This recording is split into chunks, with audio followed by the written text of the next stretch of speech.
Clube dos Poetas Vivos, uma parceria Casa Fernando Pessoa e Teatro Nacional Dona Maria II, com Teresa Coutinho. Olá, boa tarde a todas, a todos e a todos.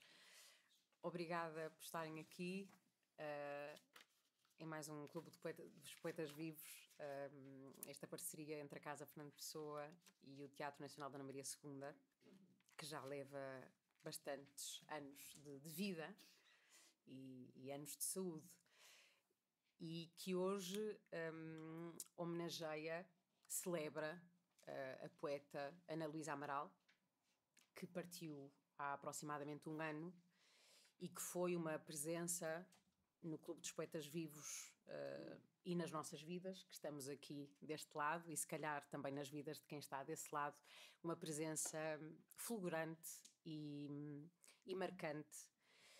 E nesse sentido eu achei por bem fazer uma celebração da poesia da Ana Luísa, da pessoa que era a Ana Luísa Amaral. Na altura, só faço esta explicação porque pode parecer um bocadinho, enfim, estamos em novembro, não foi em novembro que a Ana Luísa partiu, ano passado, mas por questões de programação foi impossível fazer esta celebração antes, e esta é a primeira sessão este ano que acontece depois do ano da morte da Ana Luísa, portanto, no fundo é uma celebração também após o ano da sua morte. Eu convidei para este encontro, esta celebração, a Sónia Batista, querida amiga, performer, poeta, enfim, vou agora passar à fase das apresentações. Mestre em coreografia e performance pela Universidade de Roehampton em Londres, e que explora na sua obra e experimenta os lugares da performance, da dança, da música, da literatura, do teatro e do vídeo, e presença também já no clube mais que uma vez, e também obviamente uma pessoa com uma ligação à Ana Luísa Amaral, da qual falaremos. Rosa Maria Martelo, aqui a meu lado, a ensaísta, investigadora do Instituto de Literatura Comparada Margarida Losa, professora catedrática aposentada da Faculdade de Letras da Universidade do Porto, doutorada em literatura portuguesa, e no âmbito da literatura comparada e dos estudos interartes tem estudado as relações intermediais da poesia moderna e contemporânea com as artes visuais e o cinema, e grande amiga e, enfim, pessoa com quem Ana Luísa dialogou durante toda a sua vida, também disso falaremos, e portanto presença evidente nesta reunião. E André de Cedeiro, aqui a meu lado, artista plástico e poeta, expõe regularmente desde 2000, publicou 7 livros de poesia em Portugal, Brasil e Colômbia, entre os quais a Axila de Egon Schiele, que é recomendado pelo Plano Nacional de Leitura. André de Cedeiro, que também tinha, de uma forma diferente, uma relação com a Ana Luísa Amaral, e aproveito para dizer, a Ana Luísa tinha esta vontade, este anseio que eu e o André nos encontrássemos para conversar, para depois se publicar essa entrevista, e anseio que nunca foi concretizado, e portanto, de certa forma, estamos a responder a esse anseio da Ana Luísa, a essa provocação hoje aqui. E obrigada por terem vindo, por estarem aqui. Dispensa apresentações, mas vou fazer, ao contrário do que é costume, vou apresentar uma pessoa que não está cá, mas faz todo sentido, e que está cá, na verdade. Ana Luísa Amaral, autora de mais de 3 dezenas de livros, traduziu diferentes poetas como Dickinson, Shakespeare e John Updike. Ensaísta, poeta, tradutora, professora, eu acrescento ativista, cidadã empenhada e politizada, politicamente engajada. Isto hoje faz ainda mais sentido ser dito. Teve um programa de rádio, as suas áreas de pesquisa foram os estudos feministas, os estudos de género, as poéticas comparadas e os estudos queer. Enfim, escreveu teatro, o que escreveu foi levado à cena em leituras encenadas e em peças de teatro. Foi uma pessoa... Isto agora já é a título pessoal, mas muitíssimo importante, penso que na vida de muitas pessoas com quem se cruzou, na minha vida em particular, que é da qual eu posso falar, foi uma pessoa fundadora de uma forma de estar, que eu de alguma forma tentei seguir. Diria até que hoje faço o Clube dos Poetas Vivos e outras iniciativas ligadas à poesia porque conhecia Ana Luísa Amaral. Seguramente leio poesia porque conhecia Ana Luísa Amaral, ou seja, partilho poesia lida porque conhecia Ana Luísa Amaral, E acho que uma dimensão da minha sensibilidade se deve a ter conhecido e ter privado com a Ana Luísa e a ter experimentado a maneira como a sua sensibilidade se pousava sobre as coisas que estavam à sua volta. Antes de começarmos a nossa conversa, eu gostava de ler um texto. Pensei bastante o que é que poderia ler, o que é que poderia dizer. Acho que geralmente não é assim. Ana Luísa, quando esteve no clube, disse uma coisa que eu achei interessante e que é verdade, que as coisas que escrevia em grandes momentos de emoção, geralmente punha de lado para depois voltar a elas, porque achava que, enfim, podiam estar sempre um bocadinho deturpadas pelas grandes sensações, e então voltava a elas depois. No meu caso, eu escrevi um texto quando a Ana Luísa desapareceu, e acho que é ao contrário. Se eu escrevesse hoje, não teria, se calhar, a lucidez e a capacidade de falar sobre ela, porque também vamos acrescentando sempre um bocadinho à memória. E acho que a memória da Ana Luísa estava muito vívida nesta altura e, portanto, eu gostaria de partilhar o que escrevi e depois passar à conversa. Eterno é este instante. É assim que começa um dos seus poemas. Eterno é este instante, o dia claro, e continua mais à frente. Sonhei contigo, acordei a pensar que ainda eras, como é esta janela, como o corpo obedece a este vento quente e é ágil, mas tudo tão confuso como são os sonhos. E mais perto do fim, a memória limpíssima é de ti e cobriu tudo.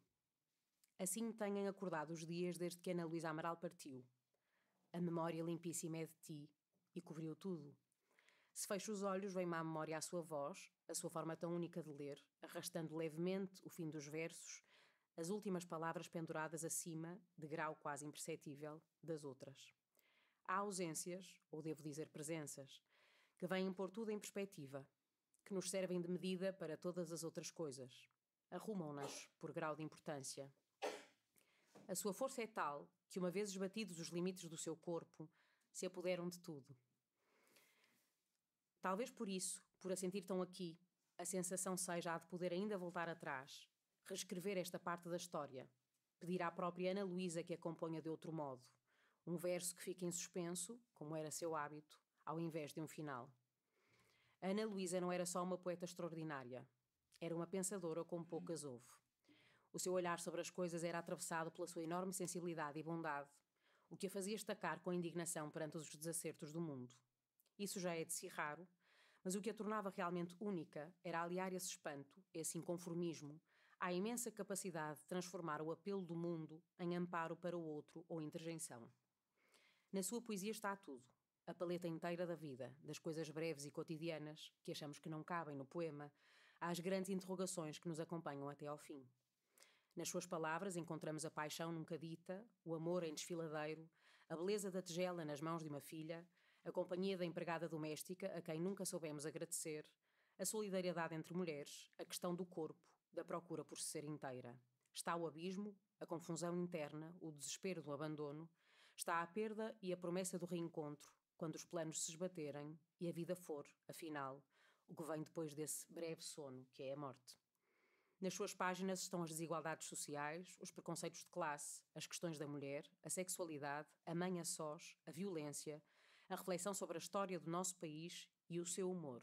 Sempre o seu humor. Uma pedra desnivelada que nos faz tropeçar num passeio que julgávamos a direito. Vivemos estes tempos a dizer que as pessoas são todas únicas e irrepetíveis. Mas a verdade é que umas são no mais que outras. Essa é a verdade. A Ana Luísa era superior. Cruzarmos-nos com ela, perdoem-me o lugar comum, era ficarmos mais ricos. Era mesmo. Uma hora a seu lado no café e a possibilidade da porta do seu espírito imenso se abrir para nós, comentasse ela o cão que ia passar ou a notícia do dia. Essa possibilidade era o que nos fazia gravitar à volta dela, de sorriso rasgado, à espera de ouvir aquela voz espessa e grave dizer um poema de cor ou rir-se de si própria. Como chegou a dizer, a poesia substituiu-se à vida a dada altura. Tê-la a salvo, inclusive.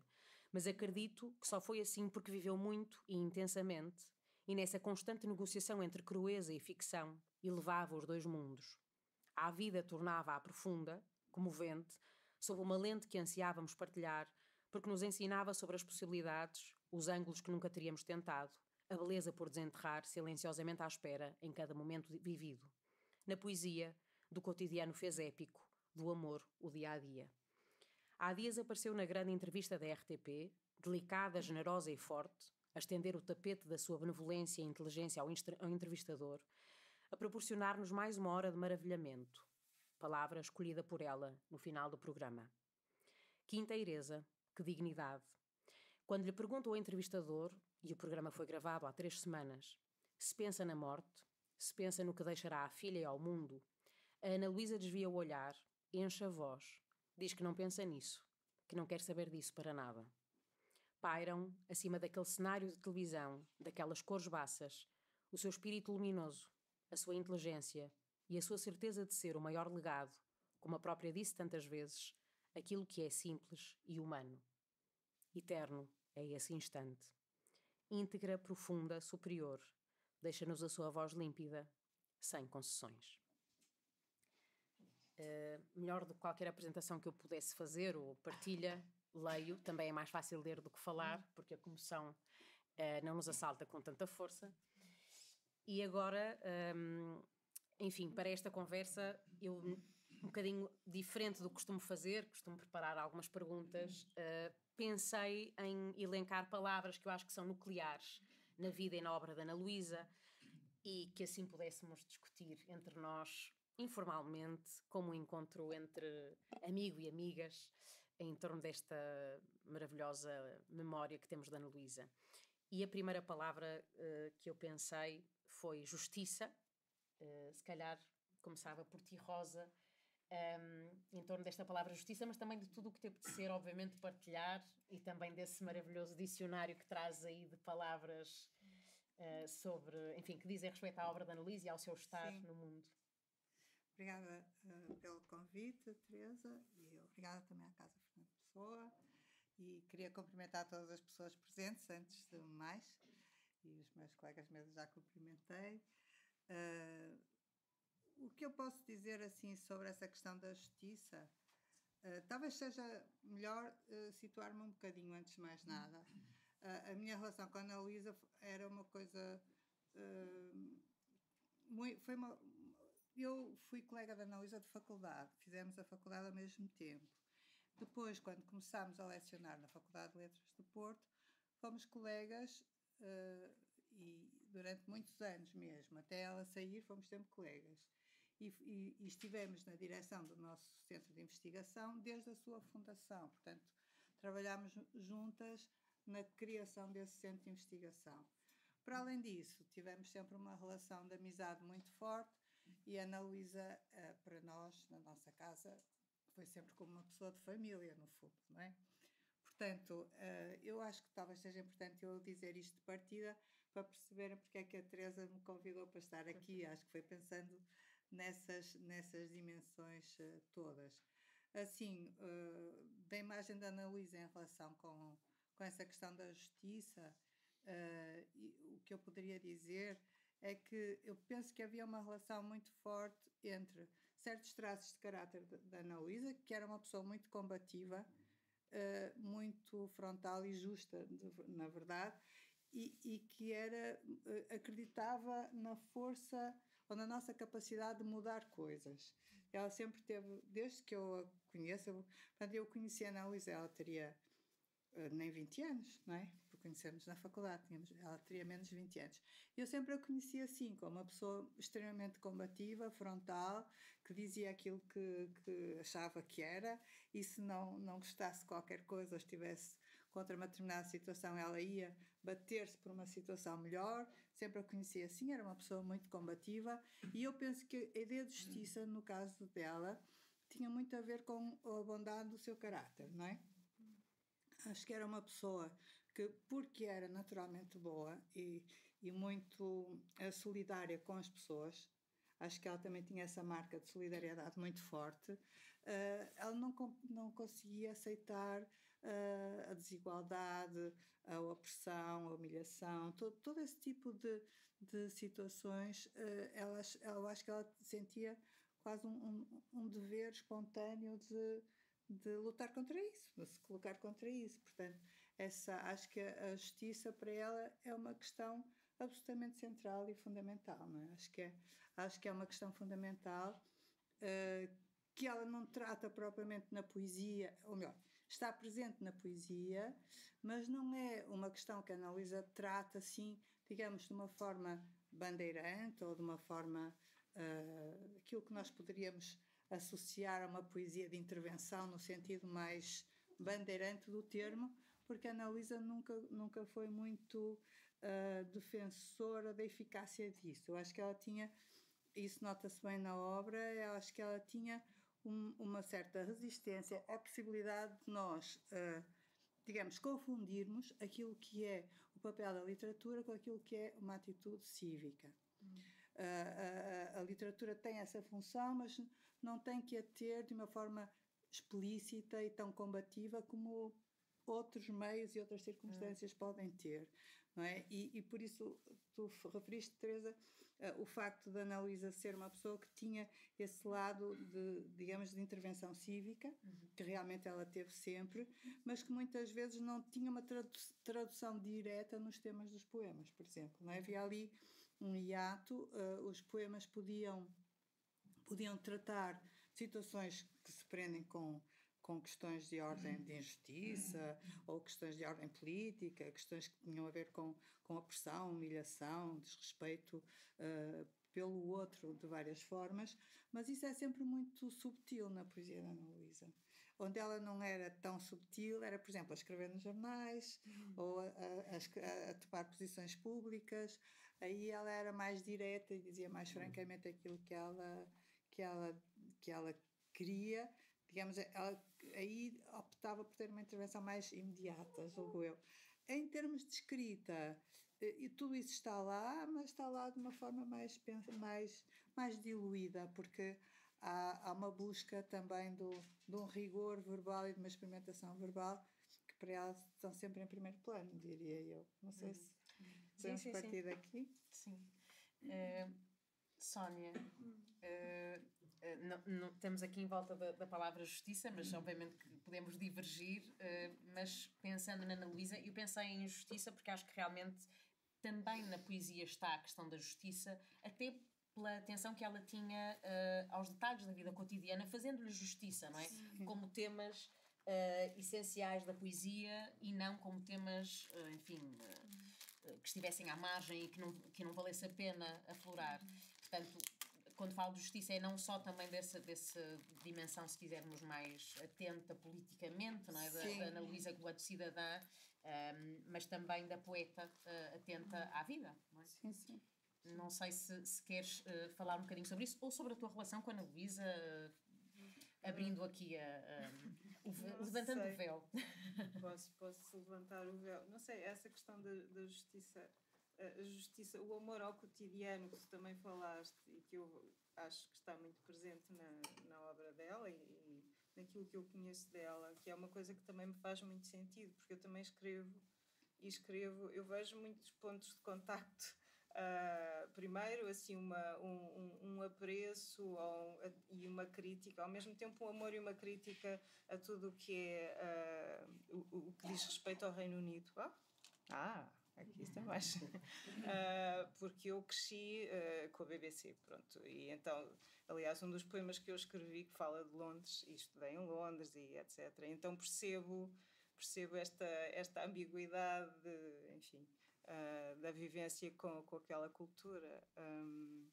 E percebo e aprecio e revejo-me no contar, no escrever, no amor ao cotidiano, das coisas. Não há nada que não seja digno de amor e de escrita e de reflexão, e isso é muito bonito e faz-me muito sentido. Eu não faço distinção entre high heart e low heart, desculpem, eu depois, pronto, digo expressões em inglês, tenho esta mania, e com um sotaque um bocado sofrível, mas eu acho que para ela também não. Isso não existia, e foi quando eu nem me lembro quando é que eu li a primeira, não sei, já foi há muitos anos, nem sei o que é que foi, mas revi logo. Eu acho que nessa altura ainda não escrevia, ou escrevia só para mim, mas apercebi-me logo disso e senti mesmo uma sororidade em relação a esse abordar da vida, do cotidiano. Querido André, a justiça justiça. Pois a minha relação é bem diferente, porque as únicas vezes que eu conversei com a Ana Luísa foi durante a pandemia com o ecrã pelo meio, não é? Porque foi nessa altura que nos conhecemos e também através da tua... Como se chamava aquele projeto? Era o Clube dos Poetas Vivos, mas online. Na época em que toda a gente fazia Exatamente. Reels. Em que eu estava a fazer Reels para mantermos a programação do Teatro Nacional. Isto é importante dizer, o Tiago Rodrigues, cheio de entusiasmo, liga-me um dia e diz: vamos continuar online. Tínhamos entrado em confinamento há 2 dias. E eu digo, claro que vamos. A achar que era tudo facílimo e decidimos mais. E a Clara Riso, que está aqui igual, a dizer, vamos continuar online, claro que sim. E a achar que seria facílimo e dizemos mais. E todas as semanas. Claro que sim. E eu a pensar, claro que sim, um clube de poetas vivos todas as semanas online, não há problema nenhum, tem imenso tempo. Acabou por ser, obviamente, um grande trabalho, mas foi maravilhoso. E a Ana Luísa realmente foi convidada das 2 vezes assim ao telefone comigo a dizer, no dia anterior a ligar-lhe, Ana Luísa, amanhã às 4 podes entrar ao vivo online no clube. E a Ana Luísa dizia, mas como? E eu dizia, no Instagram. Mas eu não tenho Instagram. E eu, mas passas a ter. E a Ana Luísa dizia-me, está bem, pronto. E realmente esteve em 2 sessões, uma delas com o André. Eu penso que era na altura, e a Ana Luísa até me chamou a atenção, porque havia assim, enfim, uns temas, e eu decidi fazer sessões com temas, em vez de serem assim em torno de um ou de uma convidada ou convidado, e era poesia queer. E a Ana Luísa disse-me, atenção, poesia queer é um guarda-chuva um bocadinho perigoso, e a intervenção dela até foi bastante sobre isso, e também a tua, mas foi muito interessante ter-te a ti na altura a falar, e a Ana Luísa obviamente, como sempre também, e no fim a Ana Luísa disse-me, eu adoro o André, temos mesmo que fazer coisas juntos. Sim. E depois ainda a convidam-me para escrever uns poemas para a revista Elira, e foi ótimo, porque correram meus poemas, ainda tivemos uma entrevista também sobre esses temas queer e poesia, e ainda fiz umas ilustrações também para a revista. Pronto, houve alguma troca de trabalho, não é? Conjunto, mas daí até poder falar sobre... sinto que não devo, não é? Porque há aqui pessoas que conhecem a Ana Luísa pessoalmente, e eu sinto que quando se conhece alguém através de um ecrã nunca é a mesma coisa, e não seria justo. Mas posso ler um poema? Sim, por favor. Deixa eu ver qual é que vou ler primeiro. Pode ser aquele que tu também gostas, da Inês. Como é que é? Isto começa logo bem porque é Inês e Pedro, e não Pedro e Inês, como acontece sempre. Então, isto ouve-se mesmo sem o microfone, ouve-se bem. Inês e Pedro, 40 anos depois. É tarde. Inês é velha. Os joanetes de Pedro não o deixam caçar e passa o dia todo em solene toada. Mulher que eu tanto amei, o javali é duro. Já não há javalis decentes na cotada e tu perdeste aquela forma ardente de temperar os grelhados. Mas isto Inês nem ouve. Não só o aparelho está mal sintonizado, mas também é vasto o sono e o tricô de palavras do marido escorrega-lhe dolente pelos joelhos, que outrora eram delícias, mas que agora uma artrose tornou tão reticentes. Inês é velha, elas, e Pedro tem queimbras no tornozelo esquerdo. E aquela fantasia peregrina que o assaltava, em novo, quando a chama era alta e o calor ondeava o seu peito, de ver Inês em esquife, de ver as suas mãos beijadas por patifes que a haviam tão vilmente apunhalado, fantasia somente, fulgor que ele bem sabe ser doença da imaginação. O seu desejo agora era um bom bife de javali macio e ausente deste horror de derreter neurónios. Mais sábia e precavida, sem 3 dentes da frente, Inês come, em sossego, uma papa de aveia. É sobre justiça, não é? Esta história também é... Completamente, completamente. Foi sem querer, mas calha bem. Mas é sobre justiça. Foi com querer. Sim. Eu aproveito E esta... sobre o humor que tinhas falado também que a poesia Sim. podia ter humor. Sim, eu aproveito porque também leio um poema da Ana Luísa, e realmente o humor da Ana Luísa era, mesmo no dia-a-dia, não é? Enfim, era absolutamente extraordinário. A Ana Luísa tinha, é verdade, eu rio-me bastante, mas acho que a Ana Luísa foi das pessoas, estará no top 5 das pessoas que mais me fizeram rir na vida, porque era completamente...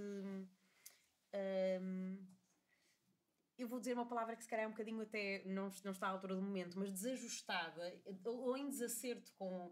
Havia situações em que eu estava com a Ana Luísa, situações, por exemplo, como esta, não é? De uma certa formalidade, em que sabemos que estamos a ser vistas, e a Ana Luísa podia dizer-me ao ouvido, mas não era porque queria ser provocador. Eu acho que era quase como se eu estou a olhar para a Rosa, porque obviamente a Rosa saberá isto ainda melhor do que eu, mas eu lembro-me no Clube dos Poetas Vivos da Ana Luísa fazer comentários antes de começar a sessão, e eu pensar, Ana Luísa, mas já estamos na sessão. E a Ana Luísa dizer-me, tu achas que eu estou? Afinal, esta camisola ficou bem. Que era uma pessoa que a seguiria falar sobre as coisas mais extraordinárias, mas o que está na sua poesia, da convivência entre esse cotidiano e essa dita, digamos, o sublime, não é? Enfim, tudo isto são convenções. Mas existia também na sua forma de estar, que era a seguir ia falar sobre Dickinson, mas antes perguntava, esta camisola não ficou nada mal. E nem é tão quente como eu tinha imaginado.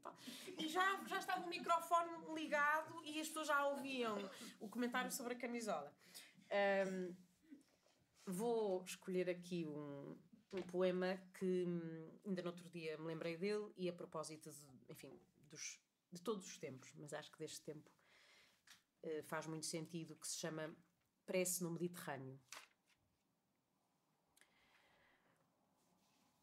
Em vez de peixes, Senhor, dai-nos a paz. Um mar que seja de ondas inocentes e, chegados à areia, gente que veja com coração de ver, vozes que nos aceitem. É tão dura a viagem e até a espuma fere e ferve, e de tão alta, cega durante a travessia. Fazei, Senhor, com que não haja mortos desta vez, que as rochas sejam longe, que o vento se aquiete e a vossa paz, enfim, se multiplique. Mas depois da jangada, da guerra, do cansaço, depois dos braços abertos e sonoros, sabia bem, Senhor, um pão macio e um peixe, pode ser, do mar, que é também nosso. Este poema maravilhoso da Ana Luísa, e lá está, mais uma vez, sobre a justiça e sobre a sua indignação perante enfim, as desigualdades, as injustiças, as coisas difíceis do mundo.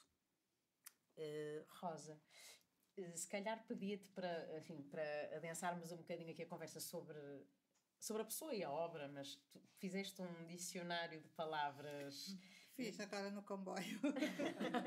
À vinda para cá, estava a pensar o que é que eu poderia dizer, mas era um dicionário, não sei se isto é legível, sinceramente, podemos tentar, e se não for, eu calmo.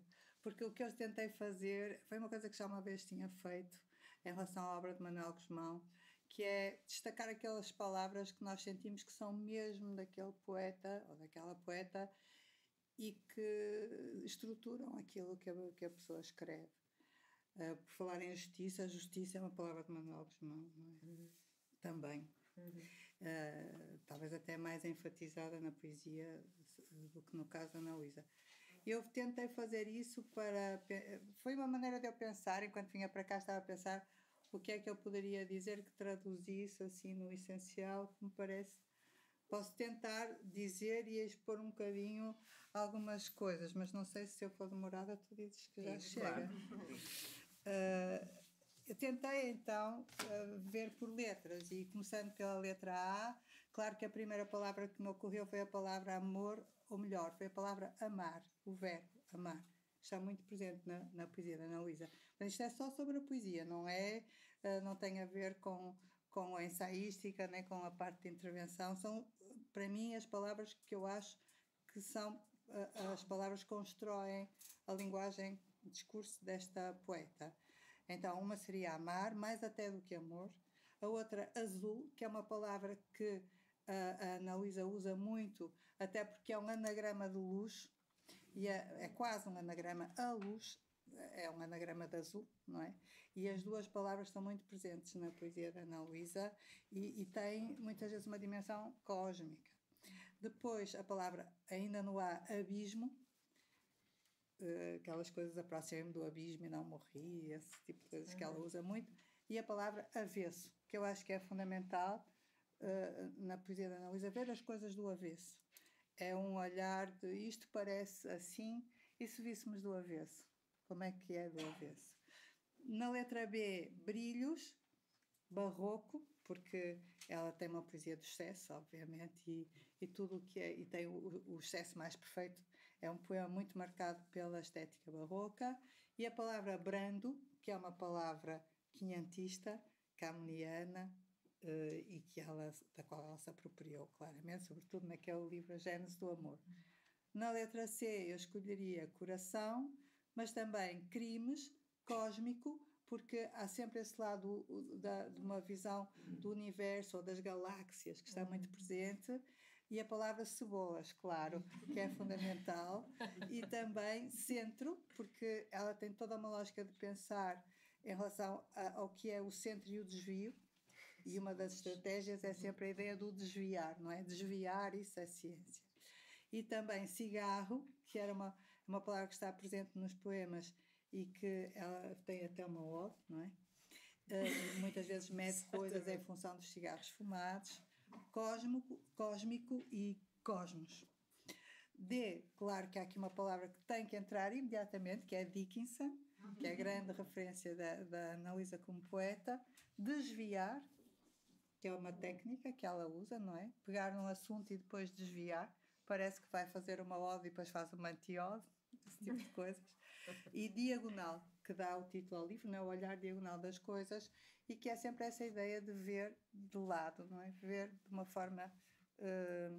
nessa entrevista que estavas a falar, Teresa, a entrevista que ela dá ao Vítor Gonçalves, ela lê o soneto científico a fingir, não é? E faz até um gesto assim, a propósito da diagonal, não é? Ver em diagonal, e ela faz assim um gesto, porque realmente ela procura sempre esse lado, não é? O avesso, a diagonal, uma espécie de descentramento, não é? O descentrar. Depois, poderia ainda falar do decassílabo, que é fundamental na poesia dela, não é? Ela muitas vezes usa os decassílabos desajustados do verso, mas são decassílabos, não é? Ouvidos são decassílabos, lidos parecem outra coisa. No E, eu destacaria a palavra êxtase, espaço, excesso, estrelas e, claro, eu. E o I, todavia, não é? É isto, e todavia. Depois também, no F, filha, que é uma personagem incontornável da poesia, feiticeiro, ou feiticeira, melhor dizendo, fogão. O fogão é muito interessante porque é uma espécie de fogão alquímico. Na poesia da Ana Luísa, o fogão é um lugar de magias, em que se fazem coisas extraordinárias, que fervem, que fazem, não é? Que se misturam. Ela faz toda essa descrição. Portanto, fogão, e depois também o frio, que é um elemento contraditório com o fogão. Fingir, que é fundamental, nessa tradição também pessoana, que ela sei lá, usa muito essas coisas, não é? Soneto científico, a fingir, e se agora fingíssemos que... e pronto, esse seria o F. No G, a palavra gramatical, e claro, gata, ou gatas, girassóis, gentes e galáxias. No H, humano. No I, igual. Imagens. Fala muito na palavra imagem, não é? Intertextualidades, porque toda a poesia dela dialoga com outras poesias e usa mesmo a palavra intertextualidades, muitas vezes. Invadir, que é uma palavra muito interessante, porque normalmente ela não é o sujeito da invasão, é o objeto. Digamos assim, aquela que escreve é invadida por uma paisagem, invadida por sons, invadida por música, invadida por um sentimento, não é? Ela é muitas vezes o objeto de uma invasão nos poemas, isso é também interessante. E claro, a palavra imaginar, não podia deixar de estar na letra I. No J, janela, tem muito a ver com os enquadramentos e a forma como se olha para o mundo. A palavra janela também está presente, e no capa é muito difícil no português, mas felizmente ela tinha um poema chamado Kama Sutras e que tem a ver com um lado erótico que a poesia dela às vezes também tem. Luz, já falei, lume, que também está associado ao fogão e ao excesso, o labirinto, que é outra figura importante, e no M uma palavra muito curiosa que é a palavra mil, que ela usa num sentido adjetival ou adverbial, não é? Muitas vezes, por exemplo, sei lá, mil guerreiro, como se mil é muitíssimos guerreiros, ou muitíssimo bélico, pode ser mil guerreiro, assim, no singular, não é? Não é mil guerreiros, é mil guerreiro.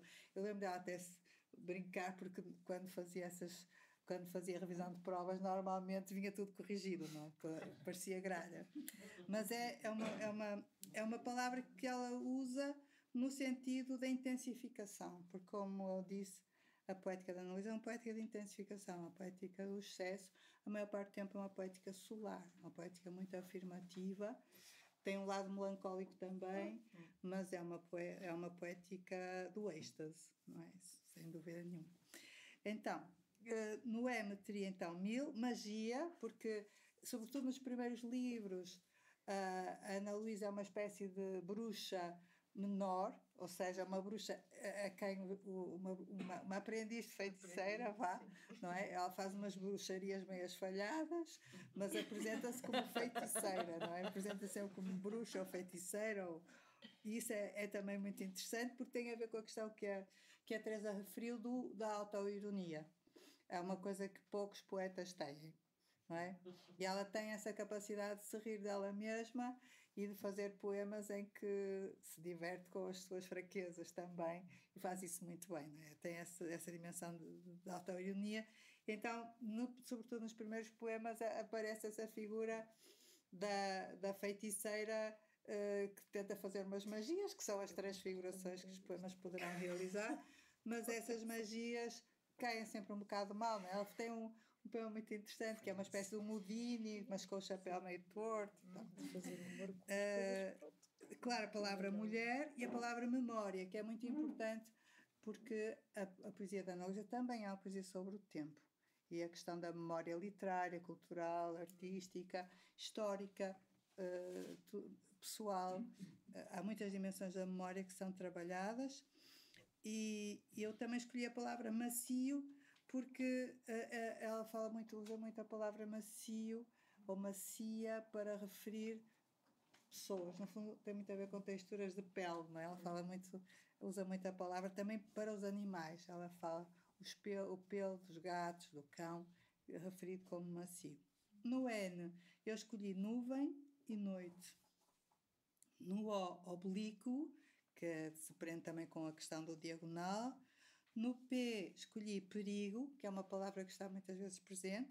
A própria palavra, naturalmente, até porque há uma dimensão, é uma poesia que fala da poesia, muitas vezes, é uma poesia que reflete sobre o que a poesia é, sobre o que esta poesia é, e, portanto, essa questão da palavra aparece muitas vezes, tal como aparece a palavra papel, a palavra prazer e a palavra perfeito, que é também algo a que estes poemas aspiram muitas vezes, não é? A perfeição, sempre com essa autoironia, não é? Uma perfeição que depois falha. No Q de cauda, o queria, há muitos poemas que começam queria um poema assim, e eu queria qualquer coisa, não é? Essa é uma espécie de poética do desejo. E também a palavra quase, que marca a ligação da Ana Luísa com um outro poeta que ela gostava sobremaneira, que é o Mário Sá Carneiro. E essa ideia de uma poética de incompletude, de imperfeição, que ela, aliás, tem um poema que ela canta no Sá Carneiro, até num poema, não é? Depois, no R, claro, o rododendro, que aparece num dos poemas, e rima. Muitas vezes há reflexões nos poemas sobre se o poema rima, não rima, se rima bem, se rima mal, se quase rimou, se deixou de rimar. Também está bem presente. No S, o silêncio, o sublime, o se, que é uma hipótese imaginativa. Há muitos versos que começam e se agora isto fosse aquilo, não é? É uma das técnicas que a Ana Luísa usa para escrever. E claro, a palavra sol tem a ver com isso também, do êxtase e da plenitude. O T, tempo, ternura, que é uma palavra que está sempre presente também, é muito frequente. Transversal, que é o oblíquo, o diagonal, etc.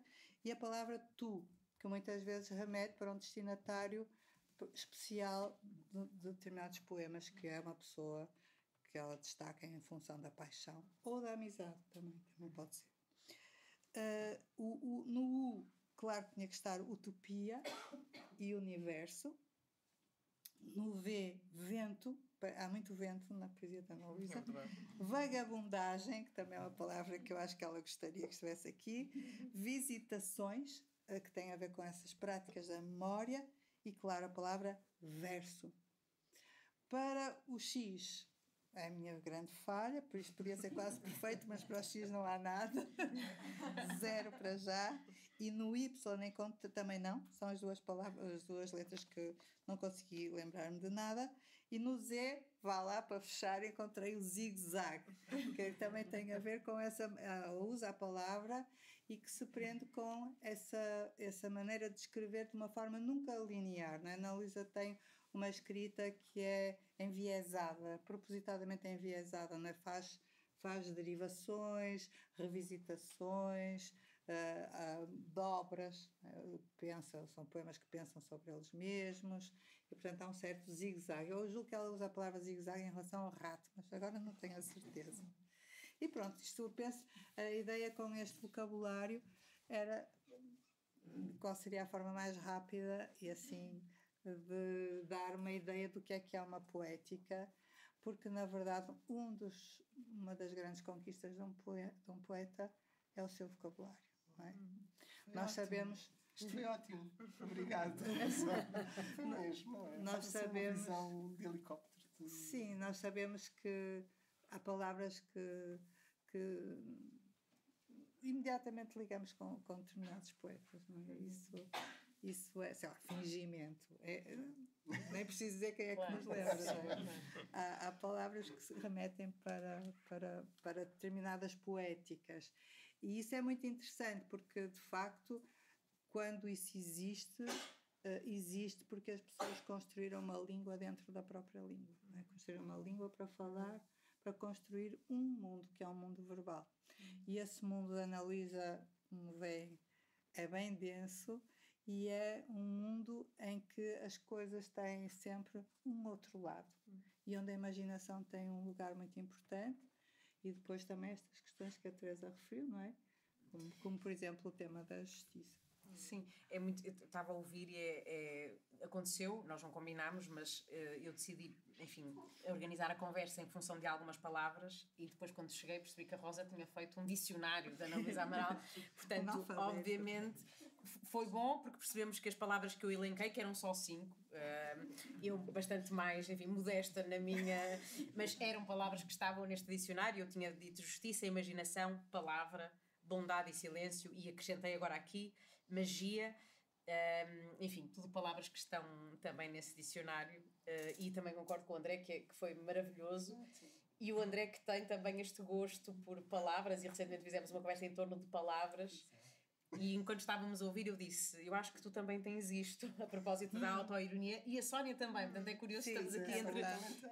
A questão da autoironia é bastante presente na vossa obra. E já agora, abrindo também para esse campo, como é que, se calhar começando por ti agora, André, lendo Ana Luísa, não é? De que forma é que a poesia da Ana Luísa reverberou ou reverbera, não é? No teu, digamos, universo poético, nesse imaginário que é o teu de poeta? A referência nunca seria direta, porque a minha poesia é quase o contrário, não é? Evita o excesso, não é? Mas pela minha natureza não tem é só por isso mesmo. Mas o que eu sinto é bastante impossível. A análise daquelas poeta mulher também, também por isso, que marca a poesia contemporânea portuguesa de uma forma que é transversal. Acho que não tem que ir beber como fonte, mas como leitor, não é? Como leitor. E houve aí palavras que foram mesmo bem apanhadas. Eu estava a lembrar-me de poemas, como a cebola. Eu andei aqui à procura onde é que está o poema Da cebola. Porque. Tens aí? Eu trouxe um poema de cebolas, depois se quiserem a ler. Não, leio Mas depois. fica na sequência. A cebola, depois... Sim, força, claro. É um poema, eu escolhi este Não sei se é o poema mesmo. porque a Teresa tinha dito para trazer um poema para ler. Este poema é do Coisas de Partir, é o segundo livro da Ana Luísa, chama-se Terra de Ninguém, Revisitada. E é um poema muito interessante pelo ritmo, vão ver que há um trabalho sobre as sonoridades que é incrível, e depois também pela transfiguração, não é? De pegar numa coisa que é uma cebola. Tens aí uma cebola, cá uma cebola para fazer um refogado, não é? Quer dizer, é essa questão que há bocado estávamos a falar, que a Sónia também estava a referir, que é um elemento que ela vai, ao qual ela vai dar uma intensidade, que eu acho que é isso também na poesia da Ana Luísa que eu valorizo muito, que é uma capacidade de conferir a tudo quanto há intensidade, é? Para que nós possamos ver as coisas na sua força de presença máxima. Há uma pessoa que também há pessoas que fazem isso, por exemplo, o Herbert Welder é um autor que também consegue fazer isso de uma forma incrível, por outros caminhos, mas também, ou o Cesarini. Não é o Mário Cesarini, são autores que conseguem dar-nos essa intensidade da coisa mesma. Então o poema chama-se Terra de Ninguém, Revisitada. Cebolas outra vez. Os cumes coroando-se montanhas, umas mais longas, outras mais castanhas, ameaçando exata colisão. Contra sombra, em fogão, no verso mais agudo imaginado. Cebolas outra vez.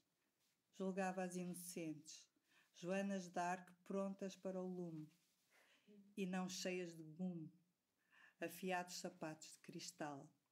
Vestidas de rainha, aguardam só a nona badalada para o voo rasante e mais final, por baixo de 1000 trajes, os boreis por baixo dos boreis, as lantejoulas por sob lantejoulas, veludos e bordados e ainda os mesmos trajes repetidos, cebolas de estamanha e de brocado, calçadas de cristal, voando pela noite mais final, arrastando-me os versos mais compridos. Maravilha. Posso ler outro de cebolas? Claro que sim, por favor. Claro. Vê lá se eu também escolhi um de cebolas. Vamos fazer as cebolas todas juntas. Qual é a tua cebola? É a biografia Lê curtíssima. tu. Não, roubar um poema à Sónia. Mas podes roubar, que eu não sei, é que isto sem óculos. Olha, se queres aqui livros, tá bom. Não é tão tenho. Sim, se calhar. Aqui. Eu sou uma pessoa É mais- antiga mais e simpático. estou com preguiça de ir buscar os óculos. Muito melhor, não é? É. Biografia curtíssima. Quando eu escrevia de beijos que não tinha e cebolas em quase perfeição. Os beijos que eu não tinha, subentendidos, debaixo das cebolas. Mas hoje penso que, se não fossem os beijos que eu não tinha, não havia poema. Depois, quando o já tinha, de vez em quando...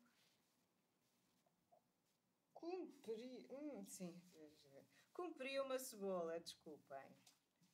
Pérola rara, diamante em sangue e riso, desentendido de razão. Agora, sem contar, beijo ou cebolas. O que eu não tenho, ou tudo, diário surdo e cego, vestidos por tirar, camadas por cumprir e mais imperfeição.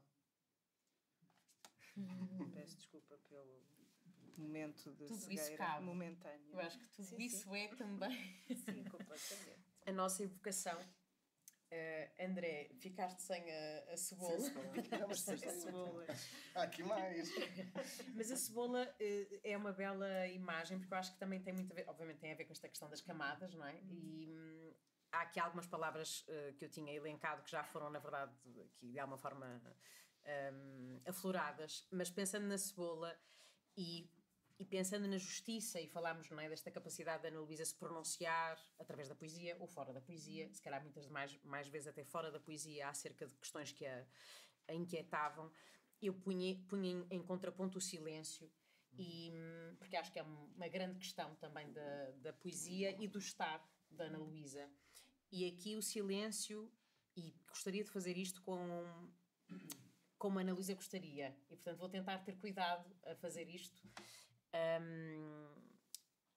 Ana Luísa foi muitíssimo importante na minha vida também, porque em momentos de, enfim, alguma angústia pessoal em relação à minha vida, aos meus amores, enfim, à sensação de desajuste que eu possa ter sentido numa fase muito...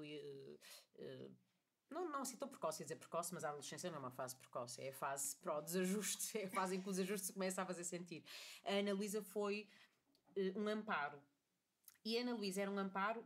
Esta sessão também é sobre a pessoa e, portanto, eu acho que se deve falar também sobre isto. A Ana Luísa era um amparo porque era uma pessoa não só que vivia e conhecia muito bem sensações de desajuste, e isso estava na sua poesia, e o silêncio também me parece ser importante dizer, dizia respeito, não é? A sensações de desajuste e a coisas que a Ana Luísa talvez não tenha podido viver e que punha na sua poesia.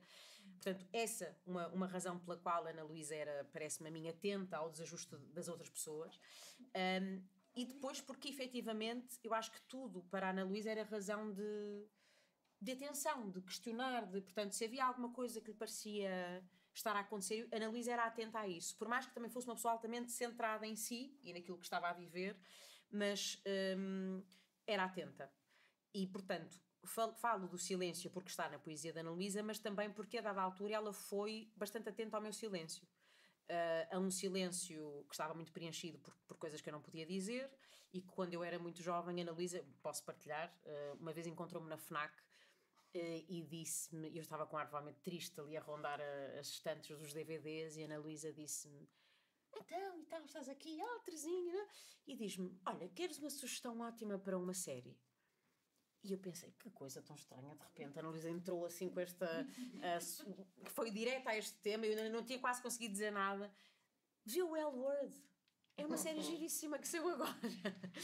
E eu fui para casa a pensar nessa série e acabei por ver. E em vários momentos da minha vida, a Ana Luísa esteve atenta a silêncios e, enfim, a sensações de desajuste ou de angústia. E gostava agora de falar sobre isso, sobre o silêncio na poesia da Ana Luísa, ou o silêncio da Ana Luísa, mas enfim, o silêncio dela a ela pertence, mas na sua poesia o não dito, não é? A maneira como o não dito estava na sua poesia, acho que é não só também o silêncio das coisas, não é? O silêncio do mundo, mas o silêncio na sua poesia. Rosa, não sei como é que vês, era uma das tuas palavras, portanto... Ela tem um poema interessante, que é um poema dedicado a Paulo Eduardo de Carvalho, em que ela diz: queres fazer silêncio comigo? O poema começa assim: não queres fazer silêncio comigo? Acho que é. É, exatamente. É o Paulo Eduardo, que era um grande amigo da Ana Luísa. Isso era porque o Paulo Eduardo era um colega nosso e nosso amigo, que infelizmente perdemos muito cedo, porque não morreu por acidente. E ele e a Ana Luísa estavam a fazer um dicionário de termos feministas, acho que era assim. E um dos termos que eles queriam fazer, ou que a Ana Luísa queria fazer, era o termo silêncio, porque realmente se prende com esse silêncio cheio de interditos e não ditos, não é? E pelos vistos, tanto quanto eu sei, eles iam fazer o silêncio. Eu não sei se fizeram ou não, por acaso não acompanhei depois, não sei. Mas eu penso que a Ana Luísa tinha uma questão, não sei se isto responde ao que tu estás a pensar, Teresa, que era o seguinte: eu acho que ela tinha um sentido muito forte de privacidade. Ou seja, ela achava que a vida dela era dela. E portanto, há uma certa reserva em relação a isso, nos poemas. Nós podemos perceber algumas coisas, se quisermos, mas realmente eu penso que ela sempre achou que isso não era um tema. Não é? E o silêncio é isso. Acho que há um lado, digamos assim, de privacidade que ela preservou, e acho que nós temos que... Não, claro, mas pensando, por exemplo, quando a Ana Luísa dizia, não é? Que eu acho que é uma coisa também muito forte. Aliás, ela tem um poema, não sei se tem um poema sobre isso, mas pelo menos numa entrevista que eu lhe fiz há muito tempo, ela diz que a dada altura dizia, trocava tudo o que escrevi por viver outra vez. É essa, ao que parece, a minha freudiana fantasia, não é? E que a Maria Helena Ramalho teria dito, não trocavas nada, mentirosa. E ela diz, não, é uma coisa que se diz no momento do lirismo, mas realmente não trocava. Pois não. Claro que não trocava, mas ao mesmo tempo também diz, houve muita coisa que está na poesia que não vivi, ou que vivi através da poesia. E eu acho que o silêncio na poesia também era isso, não é? Sem entrarmos, obviamente, aqui a vida da Ana Luísa ficou com a Ana Luísa e connosco, mas com quem viveu com ela. Mas havia uma forma de viver na poesia, não é? O que não era possível, por mil razões, de viver na eu vida. Eu devo dizer que, na minha opinião, que é relativamente distante, eu não conheço a vida íntima da Ana Luísa, era amiga da Ana Luísa, mas acho que fomos grandes amigas mesmo, mas precisamente por isso. Tínhamos também uma certa reserva, cada um falava do que quisesse e do que não quisesse não falar. E portanto eu conheço algumas coisas e outras não, e não vou, como óbvio, falar nisso, mas vou só dizer uma coisa, eu acho que a Ana Luísa viveu tudo o que quis. É o que eu acho. Provavelmente o que acontece é que há coisas que ela gostaria de ter vivido, no sentido, sei lá, talvez ela tenha tido paixões não correspondidas, coisas desse género. Pronto, mas não mais do que isso. Do resto, a Ana Luísa teve... Acho que a Ana Luísa viveu tudo o que quis. Claro que viveu, muitas vezes também há aquele lado que ela sabia e que eu acho que todos nós sabemos, que é, às vezes as pessoas têm tanta paixão pelo que escrevem, que às vezes são capazes de fazer render um bocadinho esse lado, não é? Porque se traduz, às vezes há coisas que são muito más em vida, mas que se traduzem bem em escrita. E a Ana Luísa às vezes era sensível a essa... Agora, sinceramente, eu vejo a Ana Luísa assim, como pessoa, era uma pessoa muito solar. A Ana Luísa não tinha depressões, no sentido assim de... Quer dizer, acho que ela tinha momentos altamente disfóricos, mas isso era uma coisa que oscilava, não é? Mas ela era uma pessoa muito forte, muito solar e muito afirmativa, e defendia-se também pela autoironia, não é? Uma pessoa que se defendia, ela era capaz de se defender pela autoironia. E eu acho, sinceramente, Teresa, o que ela fala aí, essa questão da vida, às vezes a poesia assegurou, eu julgo que isso é verdade, corresponde a um momento muito específico em que ela teve realmente que combater situações difíceis. E eu acho que ela, de facto, encontrou salvação na poesia. Isso eu acho também. Mas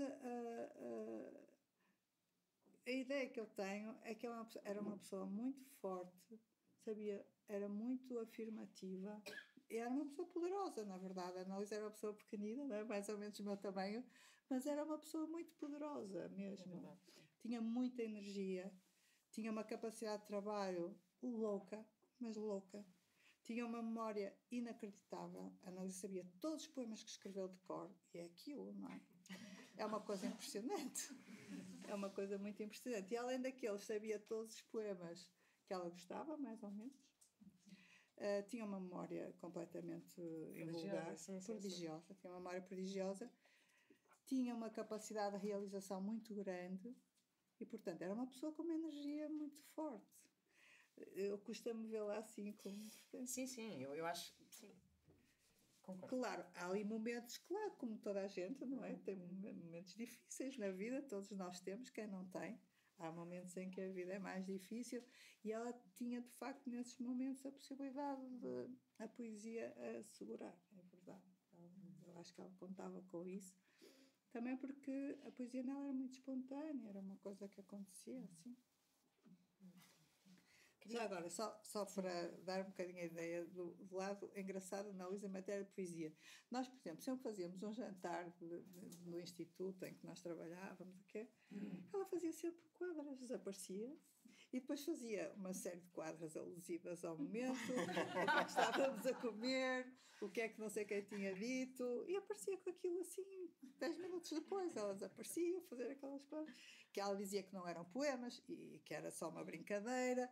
Mas isto para dar a ideia de como tudo, isto não era muito espontâneo, assim, e ela era uma pessoa muito alegre, eu acho que a Ana Luísa era uma pessoa muito divertida, não é bem alegre, talvez não sei, sim, era uma pessoa que tinha uma alegria de viver, ela adorava viver, é isso. Querida Sónia, a propósito de tudo isto e também daquilo que há bocado me dizias enfim, do que fizeste em homenagem, vamos por uma coisa assim, à Ana Luísa, queres partilhar? E a propósito do silêncio também, obviamente, se queres partilhar. Sim, eu não expliquei porque é que eu estou aqui, qual é a minha relação com a Ana. Eu, depois de já conhecer há muito tempo o trabalho dela, eu tenho feito com frequência, já desde há muitos anos, performances pequenas, que eu chamo haikus, nas quintas de leitura no Porto, organizadas pelo João Gesta, nosso querido João Gesta, e a Ana Luísa viu, e já foi há alguns tempos, uma destas performances que eu fiz e que de facto é memorável para toda a gente que a viu, porque chama-se Sardine, em que eu canto em francês, porque eu também, sim, muita auto-ironia. E acabo a performance, isto dito assim, parece que não é nada de especial, mas eu acabo, para mim também, porque eu acabo a performance assim meio morta a beber com uma palhinha o óleo de uma lata de sardinha. Sardinha! Pronto. E é mesmo óleo, não é? Pronto. Eu acho que até foi de fazer esta performance há tanto tempo, desde 2002, que depois acabei por tirar a vesícula o ano passado. Não, eu acho que ela não aguentou. Acho que deve ter sido uma das razões. E olha, não disse isto à Ana Luísa, porque pronto, mas seria uma coisa que eu lhe iria dizer: olha, estás a ver, esta performance foi vesícula. E quando o João estava a organizar para a Feira do Livro do Porto, a quinta de leitura, com a Ana Luísa, sobre a obra da Ana Luísa, ela pediu especificamente que eu fosse fazer. E eu ainda não tinha tirado a vesícula, pois acho que ainda estava assim, mas se eu vou. E depois disso nós começámos a trocar uns e-mails, trocámos livros, e ela viu um espetáculo meu que se chama Triste in English from Spanish no Porto, numa altura em que eu não sabia que ela já estava doente, e acho que foi um dia difícil. Depois o João contou-me e eu fiquei... Foi um dia difícil, mas eu estive com ela e estivemos no final, e de facto foi um dia complicado. E eu comecei a preparar esta intervenção e a fazer o Sardine, na homenagem à vida e à obra, com ela presente, e depois pensei, vou fazer uma piadinha, porque tal como ela, eu acho que ela se calhar também acreditava que muitas das coisas que não se dizem, eu acho que nós em Portugal que temos alguma dificuldade de dizer o amor e falar do amor, ou dizer aos outros que os amamos, mas fazemos isso com a comida, e eu acho que a comida está muito presente no trabalho dela e também está muito presente em tudo aquilo que eu faço. E eu pensei, eu vou fazer aqui, com a ajuda dela, eu preciso que ela diga umas coisas e vou fazer uma piadinha.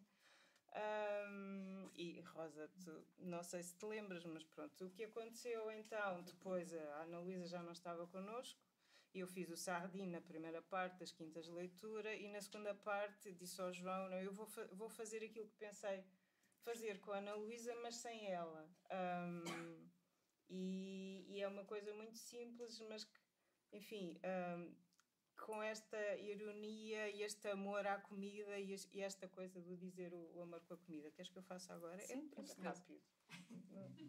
Podem estar, não tenho que fazer nada.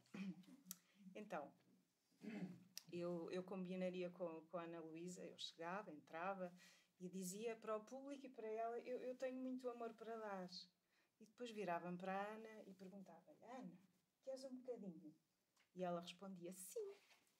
E eu dizia, era um pacote como este, toma, fui eu que fiz com muito amor, não tem glúten. E ela aí pegava o pacote e comia a bolacha. E eu depois dizia-lhe, e já agora, posso dizer um poema? E ela, a mastigar a bolacha, dizia, sim. E então eu, virada para ela, dizia-lhe, do que eu gosto é de te ver comer. Faço-te a comida e vejo-te comer e sei que te amo porque te como com os olhos. Estar contigo e com as nossas migalhas no sofá é melhor do que todas as riquezas do mundo, em parte porque as migalhas são o que fica de nós e o que fica de nós é o amor e não o lucro. Eu diria mesmo que partilhar um biscoito contigo é como chegar a um porto de abrigo, fugidas da guerra deste mundo a desabar. Tu dizes, make love, not war. E eu penso logo na próxima receita para como te amar.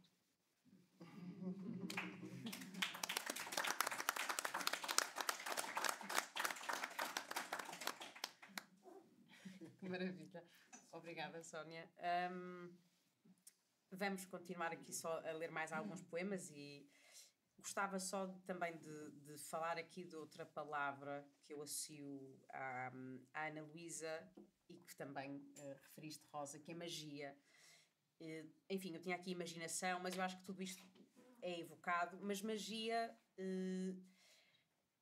porque também me parece, e há aqui uma coisa que tu disseste que eu acho que é mesmo, acho que nunca ouvi tão bem dito, não é, sobre a Ana Luísa, que era a sua capacidade de intensificar tudo, também porque me parece que a Ana Luísa tinha realmente uma percepção extraordinária, vamos por uma coisa assim, não quero agora entrar em... apesar de eu ser uma pessoa dada aos misticismos, mas a Ana Luísa era um bocadinho uma feiticeira, efetivamente, não é? E acho que a maneira também como ela trazia para o poema essa magia, e que também passava, eu acho, por esse olhar que já falámos, que ela tinha sobre as pequenas coisas, fazendo delas coisas extraordinárias, coisas mágicas, não é? E eu gostaria depois de ler aqui também um poema em que entra o tal fogão, que era uma espécie de caldeirão, se quisermos, o caldeirão da bruxa. Mas a magia era uma palavra que eu associava muito à Ana Luísa e... já que estamos aqui também a falar um bocadinho de momentos com a Ana Luísa, lembro-me perfeitamente de uma altura em que estávamos a jantar, não vou entrar em grandes detalhes, mas em que a Ana Luísa contou assim um episódio. A Ana Luísa tinha gosto também para estas coisas, de contar episódios de coisas extraordinárias que aconteciam e que eu lembro de responder, Ana Luísa, tu és bruxa. Porque ela contava coisas extraordinárias, enfim, que acontecia e que lhe aconteciam e que... Mas aconteceu mesmo. Mas mesmo, exatamente. É mesmo isso, exatamente. E portanto em nome assim também dessa enfim, dessa bruxaria. Eu lembro um episódio engraçadíssimo do género, que é a Ana Luísa fica sem gasolina num sítio que já não sei, no Porto. Aparece-lhe um sem-abrigo que diz assim, dê-me 100 euros, não, 50 euros, já não sei, era-me assim um dia talvez, mas era bastante, já não sei, assim, mas acho que não era, talvez 40, era assim uma coisa desse género, assim, de género. Dê-me 40 euros que eu vou-lhe buscar gasolina e trago-lhe num jerrycan. Eu lembro da Ana Luísa estar a falar com a Rita, e não sei se foi comigo, mas acho que não, que era com a Rita, que a Rita disse, mãe, tu fizeste isso e tu acreditas? Porque ela estava a dizer, estou aqui à espera que chegue não sei quem que me foi buscar. E passado um bocado, o rapaz apareceu. É que ela tinha esse lado que eu também acho que era um bocadinho maravilhoso, na verdade, porque ela acreditava em toda a gente. Eu acho que a Ana Luísa acreditava que as pessoas... Ela dizia muitas vezes isso, não é? Toda a gente tem um lado bom. Temos só que encontrar esse lado. Como ela fazia sempre essa aposta, na verdade ela via o mundo por um lado melhor que a média. A verdade é essa, porque ela estava muito apostada em ver o lado bom das pessoas e encontrava esse lado. E às vezes a magia era essa. É dar oportunidade. Era, não é? Às vezes a magia era essa. Sim, eu acho que na verdade ela tinha essa capacidade que era o apostar fazia com que as pessoas quisessem responder a essa aposta. É isso, não é? é isso. Quisessem estar à altura da aposta que a Ana Luísa fazia. É isso mesmo, é isso mesmo. Até porque se desconfiares e não fores ao encontro das coisas, também elas não têm a oportunidade de acontecer. Exatamente. Ela tinha esse lado, uma grande disponibilidade para o mundo. Tinha essa disponibilidade. E isso era feito de atenção, que também era uma atenção verbal, não é? Ela tem muitos poemas em que descreve a situação de estar muito quietinha à espera que o poema apareça. É uma forma de disponibilidade, não é? O Herbert Bell também tem essas descrições, não é?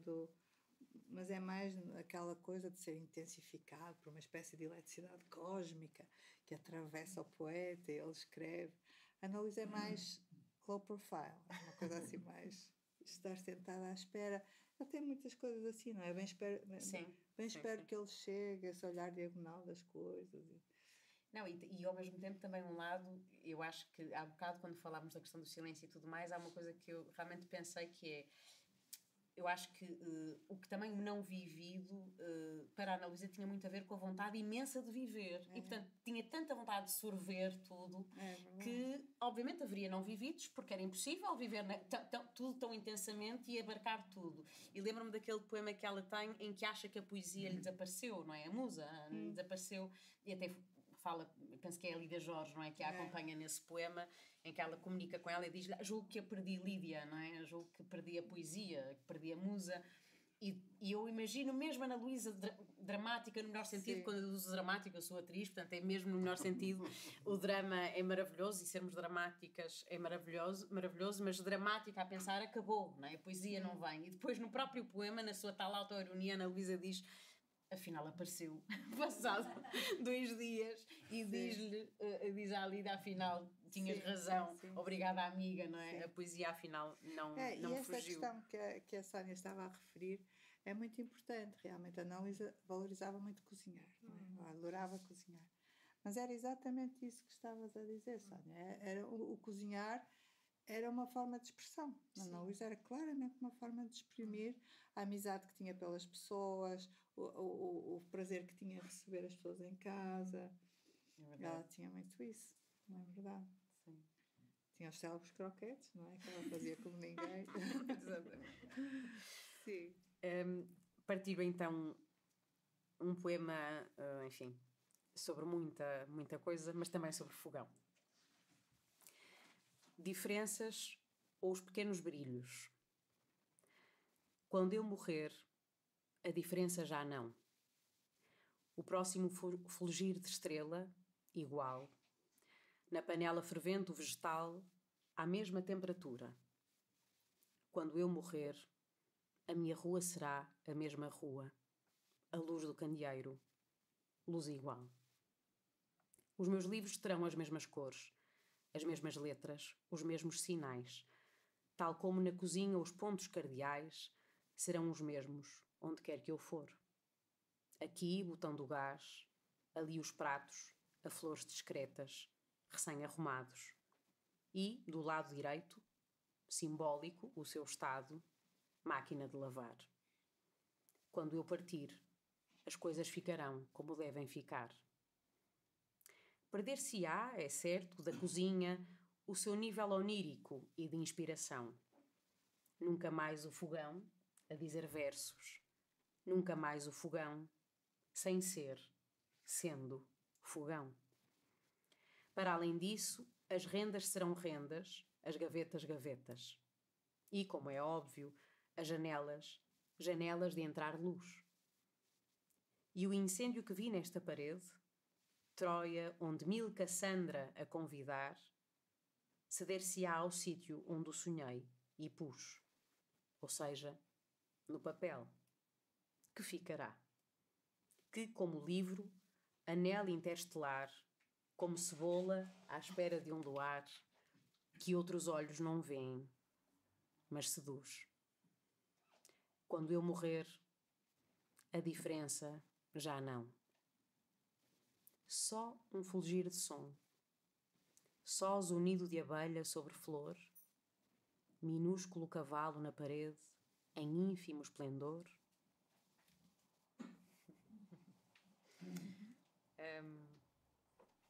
Querido André, não sei se queres partilhar. Sim, claro que sim. Então, este aqui chama-se Encenações e Quase Voos. Uma luz construída ilumina esses santos, cada um sem o halo, mas pombo circundante na cabeça. São 4 santos no cimo da igreja, e cada um dos pombos escolheu a face mais marcada, os caracóis de pedra que fossem mais macios. A palavra macio. Talvez não sejam santos, mas apóstolos, tão de barroco, e o seu gosto a vestir um excesso de desvio quase pecado. Apóstolos ou santos, os pombos circundantes na cabeça são halos delicados que, julgando-se em céu, vêem quase metade da cidade a meio, o rio e telhados de casas. Fingindo-se de mão a abençoar, são adereço de um teatro inteiro, caos encenado ou um perfil egípcio. E os caracóis solenes e sombrios convidam ao pecado e convocam ali, aqui, noite de verão, a liquidez do olhar. Eu não poder, em pedra, abrir as asas. Que maravilha. Eu sempre que ouço os poemas da Ana Luísa também penso numa coisa que é, isto é muito pessoal, mas acho que nem nunca lhe disse isto, mas que extraordinária forma de terminar poemas. Não é? Há poetas que sabem terminar, e aqui também levantava, se calhar, assim, um último, enfim, isto, nós poderíamos ficar aqui a conversar muito tempo, mas até eu digo naquele texto, não é? Muitas das vezes os fins em suspenso. E isto acho que também tem a ver com uma forma de estar na vida, e também poderia fazer aqui uma analogia com, enfim, obviamente com o desaparecimento, e o desaparecimento não ser se calhar um desaparecimento, ser só uma suspensão, qualquer coisa que fique em suspenso, é assim que quero imaginar. Mas esses fins em suspenso, Rosa, evoca-te alguma coisa? Porque eu acho que na Ana Luísa não só havia uma forma extraordinária de terminar os poemas, mas havia esta vontade de deixar parecer que qualquer coisa que era uma respiração, o fim parecia uma respiração e não tanto a palavra. Pois, eu nunca tinha pensado nisso, Teresa, mas é uma ideia interessante, nunca tinha pensado. Realmente é verdade, ela tem muitos poemas que parece que são abandonados naquele momento. Exatamente. Não é? Parece que abandona assim. O Paulo Valéry tem uma frase bonita sobre isso. Ele diz: um poema nunca está pronto, abandona-se. Ela mostra um bocadinho isso, não é? E há uma coisa interessante nas várias coisas que foram aparecendo, nas várias leituras, que talvez também tenha a ver com a maneira como ela... Porque, no fundo, a Ana Luísa acaba de uma maneira não sentenciosa, primeira coisa, e depois não empolada. É como se ela acabasse num tom baixo. Não acontece sempre, mas muitas vezes acontece. E é interessante isso, porque isso prende, por exemplo, a questão do fogão. Eu estava a ouvir-te a ler a questão do fogão. É muito curioso, porque o fogão é, no fundo, o forno alquímico, que nós encontramos em muitos poetas que têm essa dimensão, digamos assim, da busca da descoberta do ouro, no fundo, não é? Desse ouro alquímico, ou a busca da pedra... Então, falta-me aqui uma palavra. Exatamente. Pedra filosofal. E o que é interessante na Ana Luísa é que ela traz esse fogão, esse forno, digamos assim, esse forno alquímico, para o fogão da cozinha. E ela faz isso, de facto, a Ana Luísa tem essa estratégia em relação a muitas questões, a muitas dimensões, que se prende também com o lado feminista da poesia da Ana Luísa. Porque muitas vezes esses espaços, o fogão, não é cantado pela poesia masculina, pelo lirismo tradicional. Mas o forno alquímico não é? Mas ela substitui pelo fogão, porque ao fazer isso ela está a dignificar, voltamos àquela questão da justiça do início, não é? Ela está a dignificar aquilo que são e foram muitas vidas em que, felizmente hoje os homens já têm a felicidade de saber experimentar o fogão, e os prazeres que isso lhes pode dar, mas durante muito tempo o fogão era uma coisa que estava, digamos assim, é o lado menos nobre da casa, não é? E a Ana Luísa traz esse lado, digamos, ela dignifica todos esses elementos. E talvez a forma como ela acaba, digamos, em tom baixo, também possa prender, não sei, estou a pensar agora, mas sim. É possível que tenha uma certa relação também com estas temáticas que ela vai buscar, que lhe permitem fazer uma espécie de resgate de uma série de elementos que a poesia tradicional, digamos, o lirismo mais convencional, não tratou e que ela trata, não é? Há um lado da Ana Luísa que faz muita questão de integrar na tradição do lirismo uma série de temas que não estavam lá presentes. Isso pode passar, por exemplo, por fazer com que as musas falem e os poetas estejam calados. Exatamente. Na Gênese do Amor é isso que acontece, não é? Ela vai dar a voz às musas das grandes figuras do lirismo ocidental, não é? Dante, Petrarca, Camões, são as suas musas que falam. Há na poesia da Ana Luísa muitas vezes essa estratégia que passa no fundo por, lá está, ir à margem, ir buscar elementos da margem e colocar esses elementos no centro. Por isso é que é o descentramento, a diagonal, não é? O avesso. Sim, e a referência é muito importante, obviamente, à dimensão muito feminista, não é? Sim. Obviamente, falámos aqui também da Ana Luísa dava cadeiras de estudos feministas, não é? E de estudos queer, e tinha uma poesia muitíssimo feminista. Eu lembro-me de uma das primeiras coisas que li da Ana Luísa foi o seu poema Minha Senhora de Quê, e que depois até deu um bocadinho, enfim, um mote para uma pergunta que lhe fiz nessa tal entrevista. Era eu muito jovem e estudava jornalismo antes de ir para teatro, e em que lhe pergunta Ana Luísa, senhora de quê? E ela responde, isto está online também, senhora de nada nem de mim, e por isso mesmo mais livre. E aí também nessa resposta um certo desprezo que eu acho que a Ana Luísa tinha, e acho que isso também é importante dizer, acho que a Ana Luísa desprezava o poder. O poder, claro que o poder está, enfim, em todas as nossas relações, inevitavelmente, mas havia um certo desprezo da Ana Luísa por quem se arrogava, não é? De qualquer coisa, e essa ideia de poder e da demonstração de poder era qualquer coisa que a Ana Luísa desprezava, e daí também desprezar ser senhora de qualquer coisa, não é? A dimensão da posse. E esse Minha Senhora de Quê era, no fundo, a Ana Luísa dizia que não, mas podia-se parecer uma resposta à Minha Senhora de Mim, da Maria Teresa Horta, não é? Ela sempre disse que não, não é? Ela sempre disse que não, exatamente. Quando escreveu esse poema não tinha outro presente. Sim. Mas parecia. Portanto, depois também havia esta dimensão da Ana Luísa, que era trocar um bocadinho as voltas, nunca dizer completamente tudo. Querida Sónia, não sei se queres partilhar mais algum poema da nossa Ana Luísa, ou se queres, enfim, fazer uma partilha. Estamos para aproximar-nos do fim. Pois não sei mais é que eu posso dizer. E eu ia desafiar-vos, já que falámos tanto de palavras, a pensar numa palavra, assim sem grande preparação. Isto está a ser decidido aqui agora, uma palavra que tivesse a ver com a Ana Luísa. Para fechar. Depois daquele dicionário. Depois daquele dicionário. Não é justo, não é justo, Teresa. Não, até está aqui, podem consultar. Eu vou já primeiro. Ironia, pronto. Ironia, porque é uma coisa que também revi muito e que é muito. E daí sardinhas. Ironia e sardinhas. Ironia e sardinhas. Não sei, assim de repente, se vocês têm de dar mais tempo a estas.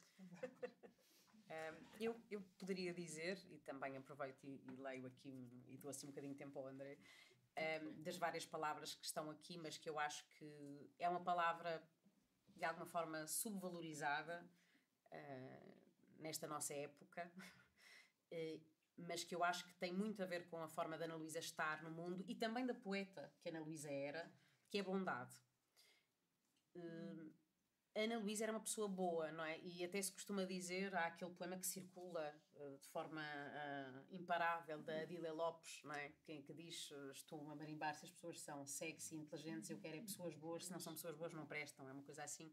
Estou obviamente a trair o poema, não é assim, é melhor que isto.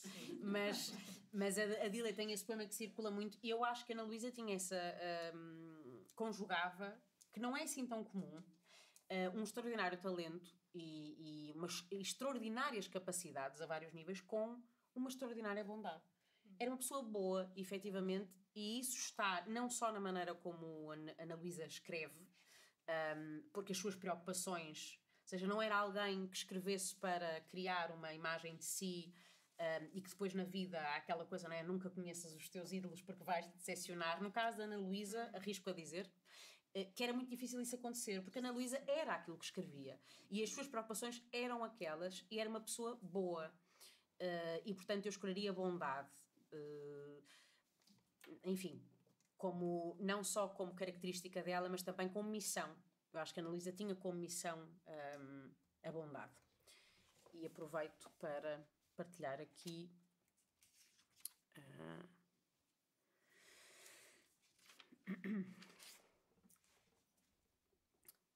um pouco só de Goya. Carta à minha filha. Lembras-te de dizer que a vida era uma fila? Eras pequena e o cabelo mais claro, mas os olhos iguais. Na metáfora dada pela infância, perguntavas do espanto da morte e do nascer, e de quem se seguia e por que se seguia, ou da total ausência de razão nessa cadeia em sonho de novelo. Hoje, nesta noite tão quente, rompendo-se de junho, o teu cabelo claro, mais escuro, queria contar-te que a vida é também isso. Uma fila no espaço, uma fila no tempo, e que o teu tempo ao meu se seguirá. Num estilo que gostava, esse de um homem que um dia lembrou Goya numa carta a seus filhos, queria dizer-te que a vida é também isto. Uma espingarda, às vezes carregada, como dizia uma mulher sozinha, mas grande de jardim. Mostrar-te leite creme, deixar-te testamentos, falar-te de tigelas. É sempre olhar-te, amor. Mas é também desordenar-te à vida, entrincheirar-te, e a mim, em fila descontínua de mentiras, em carinho de verso. E o que queria dizer-te é dos nexos da vida, de quem a habita para além do ar, e que o respeito inteiro e infinito não precisa de vir depois do amor, nem antes. Que as filas só são úteis como formas de olhar, maneiras de ordenar o nosso espanto, mas que é possível pontos paralelos, espelhos e não janelas. E que tudo está bem, e é bom. Fila ou novelo, duas cabeças tais num corpo só, ou um dragão sem fogo, ou um unicórnio ameaçando chamas muito vivas. Como o cabelo claro que tinhas nessa altura se transformou castanho, ainda claro, e a metáfora feita pela infância se revelou tão boa no poema. Se revela tão útil para falar da vida, essa que, sem tigelas, intactas ou partidas, continua a ser boa, mesmo que em dissonância de novelo. Não sei que te dirão num futuro mais perto, se quem assim habita os espaços das vidas tem olhos de gigante ou chifres monstruosos. Porque te amo, queria-te um antídoto igual a elixir, que te fizesse grande de repente, voando como fada sobre a fila. Mas por te amar, não posso fazer isso. E nesta noite quente, a rasgar junho, quero dizer-te da fila e do novelo e das formas de amar todas diversas, mas feitas de pequenos sons de espanto, se o justo e o humano aí se abraçam. A vida, minha filha, pode ser de metáfora outra. Uma língua de fogo, uma camisa branca da cor do pesadelo. Mas também esse bolo que me deste e que agora floriu, passado um ano. Porque houve terra, alguma água leve e uma varanda a libertar-lhe os passos.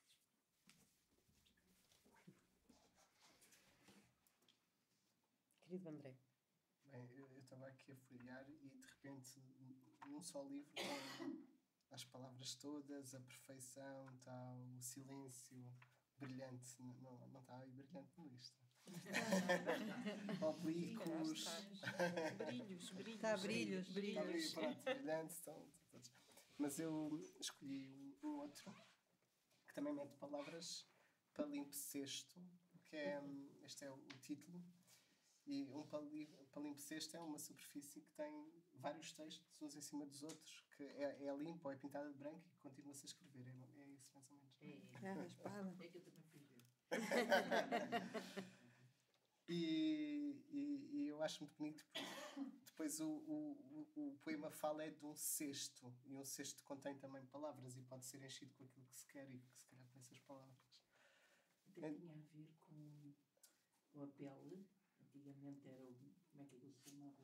O pergaminho. Depois era raspado. Então ele raspava e voltava a Para se escrever. voltar a escrever, Sim. para aproveitar o material. É reciclagem e reutilização, algo que temos que continuar a fazer. Mas há um lado visual também nisso, muito bonito, que é os restos de escrita que estão por baixo, e é aqui que o poema também vai buscar. Limpa o cesto bem limpo, mas deixa lá ficar uma sombra ligeira, essa primeira sílaba. Sobre ela, podes encher o cesto de mais sílabas e até outras palavras. Terás assim um cesto que, aos olhos de quem vê, é um cesto só teu, onde escondeste as coisas do costume dos cestos. Flores, solidões, rastilhos, bombas. Foi limpo o cesto aos olhos de quem vê, mas tu sabes que não. Que houve ali um momento de ladrão quando nele ficou a sombra dessa sílaba. E agora mostras a toda a gente o cesto e não a sombra. Há só a mão que surge e pega no teu cesto e o toma devagar. E o olha com olhos de quem lê e o limpa muito limpo ao teu antigo cesto, deixando lá no fundo, disfarçada, uma segunda sílaba. É lindo. Querida Rosa, não sei se queres partilhar um último poema dos que... Eu trouxe aqui mais. Sim, os que eu escolhi, um deles é bastante pesado, que é sobre a guerra. Não sei se. Acho que não vamos terminar. Como tu quiseres. Vou ler um muito pequeno que se chama o título é Não Sei Como Dizer e Todavia, e que se prende com essa capacidade transfiguradora. É quando de repente o reclinar pacífico dos montes e o sol de frente, apontado ao azul, é nuclear, inofensiva e bela. Ou quando de repente vogais para dizê-lo são sem ser, esse rio tão rasgado, estuário, e o rasto que o navio sobre ele foi, iluminado à luz mais luz, em explosão de memória. Aquelas mãos segurando uma tarde, é quando de repente tudo invade. O horizonte de recorte fundo, que nem tesoura a céu recortaria, e de dentro ressalta, perto e longe, e é como uma cratera onde se alargam nuvens e gigantes e súbitos castelos. E tudo faz sentido, mesmo sem eu saber como falar. Gosto muito deste poema porque, por causa desta ideia do não sei como dizer e todavia vou tentar dizer e todavia já disse.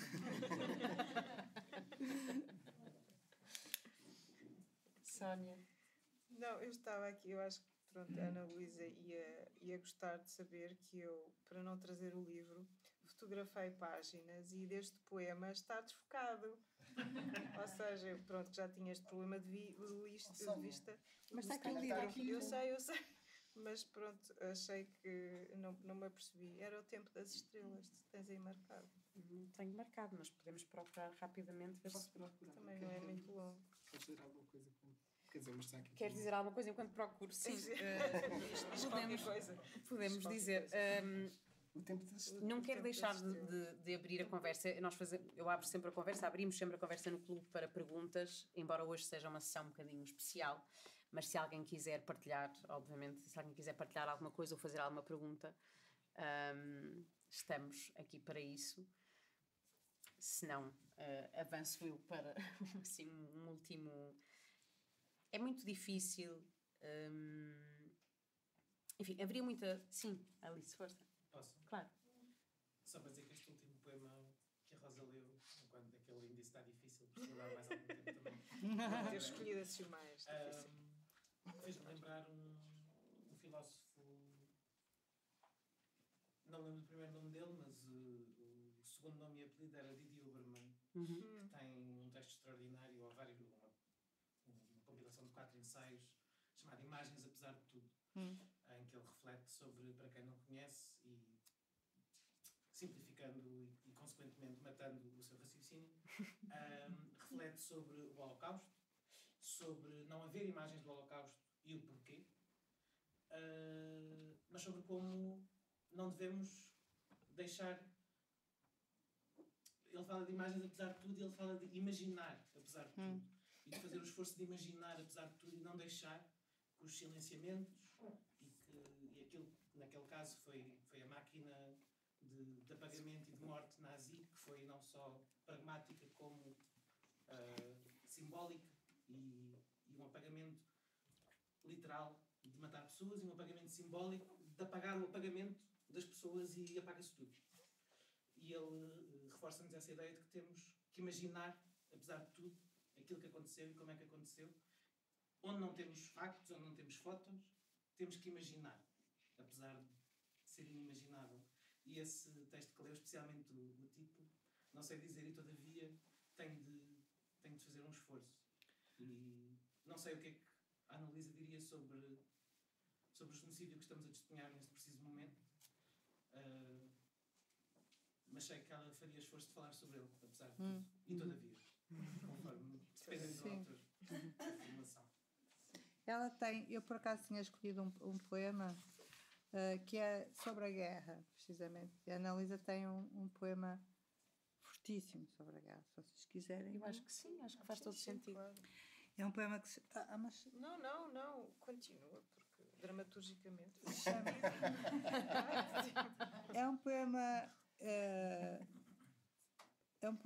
no fundo é um poema sobre a falta de respeito, porque a guerra é, antes de mais nada, uma falta de respeito inenarrável, não é? Incomensurável, sobre aquilo que é o empenhamento da vida das pessoas, desde as pequenas coisas às grandes coisas.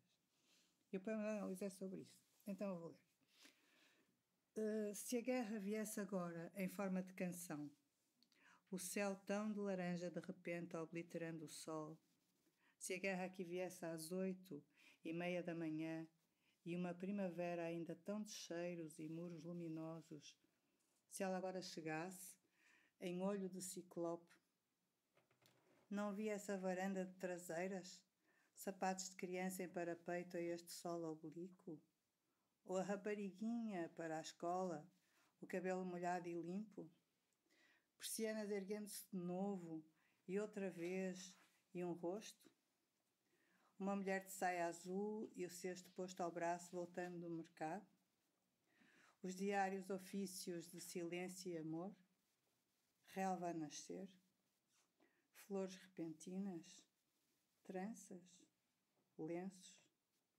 pão quente. Se a guerra aqui viesse em brilho incandescente, o tempo separasse por segundo em desperdício agudo e de rotina ausente, nem Deus, nem anjo a radiar o céu, sobrado fumegante, metade de um sapato, o atacador, metade de um sapato e atacador, cavalo replicando em contramovimento, resíduos de uma flor e de uma trança. Lá está, acaba nesse... Pronto, eu acho este poema... realmente, eu acho que este é o poema que nós temos que ler agora, não é? É isto, não é? Sim, eu até tinha marcado ali aquele poema Alepo, Calais, enfim, é um poema também que a Ana Luísa tem sobre, obviamente, a questão da crise dos refugiados. E há muitos poemas, apesar de ser verdade também que a Ana Luísa era sobretudo também muito interventiva fora da poesia, há alguns poemas, não são assim tão poucos, sobre todas estas questões, e que são, para além de haver obviamente o que ela escreveu para jornais e que eram artigos de opinião fortíssimos aí sim bastante também implacáveis. Sim, ela era mais verdade. Bastante implacáveis. Sónia? Então, eu escolhi este porque eu acredito, e como acho que todos nós, que somos feitos da matéria das estrelas, por isso o tempo das estrelas.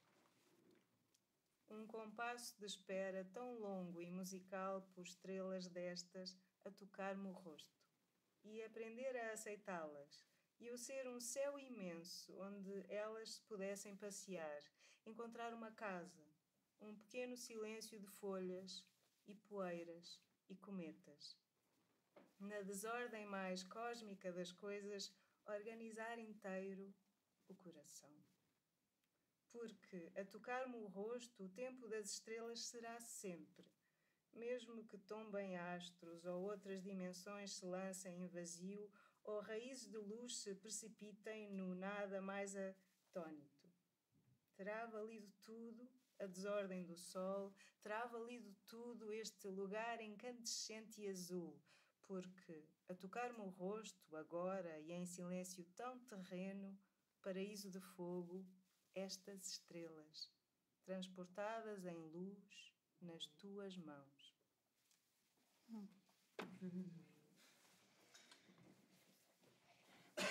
Estamos mesmo a terminar. E eu pensava como terminar, adiando terminar. Estão, obviamente, livres aqui as minhas colegas e o meu colega para dizerem de sua justiça. Escolho a palavra de propósito. Mas diria que é muito difícil fazer uma sessão de homenagem, de celebração de alguém que também nos é, obviamente, muito próximo. Esta sessão não tem pretensão de condensar de forma nenhuma absolutamente nada, porque é impossível. E é perante também essa impossibilidade que esta sessão acontece. É respondendo a essa impossibilidade, ou seja, esta sessão tem como objetivo juntar pessoas e também, obviamente, falando de vocês, público, e para quem nos estiver um dia a ouvir em podcast, está aqui um belo público a olhar para nós e a tornar este momento muito acolhedor, mas é também sobre juntar pessoas em torno de alguém que foi uma figura incontornável da poesia e da cultura portuguesa e da vida, diria, esta palavra é um bocado, mas também da vida pública, no sentido de cidadã, não é? E agente dessa vida, uma pessoa incontornável, e que eu gostaria de, agora numa nota muito pessoal, de referir, que é por causa, uma vez disse isso à Rosa também, eu tive a sorte de conhecer em idade assim jovem algumas pessoas que no fundo se tornam exemplos, e a palavra exemplo às vezes é muito pesada, é muito carregada, mas também é uma palavra que pode ser muito bela, e ser exemplo quer dizer abrir uma possibilidade, não é? Apontar uma possibilidade. A Ana Luísa foi, para mim, uma pessoa que apontou uma possibilidade de se trabalhar de uma determinada maneira, de viver a vida de uma determinada maneira. Toda esta intensidade que falamos existia na forma de estar da Ana Luísa, e de alguma forma a Ana Luísa contaminava-me com a sua forma esperançosa e alegre de estar no mundo, e isso acho que muitíssimo, não é? De alguma forma muitíssimo influenciou-me. E isto, enfim, é bastante pessoal, mas é verdade. A Ana Luísa tinha essa capacidade de, não só de congregar, mas de influenciar, de contaminar as pessoas que estavam à sua volta com o seu espírito otimista, entusiasmado, atento aos detalhes. Aquilo que eu digo no texto é verdade. Estávamos num café, a Ana Luísa podia olhar para qualquer coisa na qual eu não tinha reparado e eu iria para casa a pensar nisso. E, portanto, esta forma de ser... E eu também reforço o que digo no texto, isso pode parecer uma coisa um bocado brutal, mas é verdade, nem toda a gente é especial. Nós vivemos uma altura em que somos todos únicos e especiais e únicas e especiais, claro que sim. Mas há pessoas mais especiais que outras, no sentido que há pessoas que têm uma capacidade acima da média, como dizia há bocado a Rosa, de mover as coisas. E a Ana Luísa era uma pessoa ainda por cima que acreditava que se podia mover as coisas, tinha ideias, queria fazer coisas, não é? Tinha esse entusiasmo. E deixo só realmente esta minha admiração eterna e esta minha amizade. E lembro só, já agora, num momento, enfim, difícil da minha vida, a Ana Luísa esteve bastante presente, e há um momento em que eu tenho assim um sinal otimista em relação ao meu trabalho e mando uma mensagem à Ana Luísa em que digo: querida Ana Luísa, aconteceu isto, estás a ver? E a Ana Luísa responde-me: estás a ver, querida Teresa, nem tudo são lágrimas. E, portanto, fica esta nota da Ana Luísa, nem tudo são lágrimas, pelo contrário. Eu acho que para a Ana Luísa era também muito possibilidade e sonho. Não sei se querem partilhar alguma coisa para terminar. Senão eu leria um poema e despedimos assim. Acho que sim. Então...